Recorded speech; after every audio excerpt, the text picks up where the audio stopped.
oil and gas companies. This is the news on this Friday afternoon from CBC Radio. On a private email account when she was Secretary of State. Some expressed concern the correspondence might include damaging details about an attack against U.S. diplomats in Libya 3 years ago. Megan Fitzpatrick reports.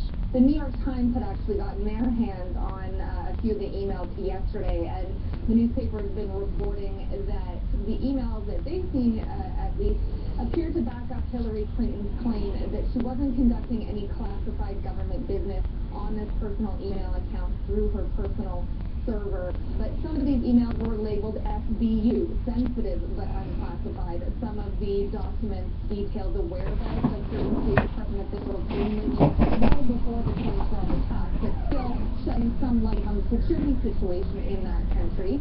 Other emails were in the wake of the 2012 attack and indicated that Clinton was concerned about how the Republicans might use the incident to attack the Obama administration. All of these emails have been turned over to the House committee that's investigating the Benghazi attack, which is an issue that has been ongoing in Washington, one that the Republicans just won't let go of. Megan Fitzpatrick reporting from Washington. Canada's inflation rate dipped last month. It fell to 0.8% in April, down from 1.2% in the month of March. Inflation is now at its lowest level in 2 years, but it's below the mark that the Bank of Canada considers its comfort zone. Finally, the agency that operates Canada's blood donor clinics is shutting down 4 permanent sites and eliminating 16 mobile clinics because hospitals have all the blood they need. Spokesman Ian Mumford says the closures stem from a long-term trend that has seen Canada's hospitals reducing their demand for blood products. He says the decline in demand is largely the result of advances in medicine such as robotic surgery. And that is CBC News. I'm Tara Service. We may not be big, but we're small. That's the motto of CBC Radio 2's The Vinyl Cafe. Each week, Stuart McLean serves up a generous portion of amusing stories about Dave and his second-hand record store. Your father waited until the last minute to get a pumpkin. Every place he went to was sold out. He came home with a watermelon, and he spray-painted the watermelon orange, said Marlon. The Vinyl Cafe, Saturday morning at 9:30 in Newfoundland on CBC Radio 2.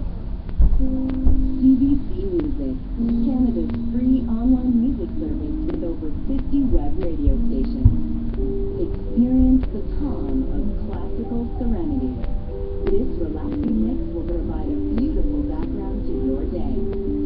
On your computer, and on your iPhone, iPad, BlackBerry 10, and on your Android device. Visit cbcmusic.ca and connect with the music you love.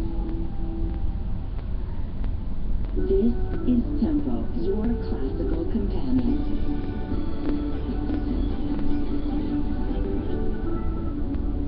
Here's music that will either scare you or thrill you, probably a little bit of both. If you took music lessons at any point in your life and you were made to practice your scales, this music by Domenico Scarlatti is the reason your teacher wanted you to get those scales up to speed.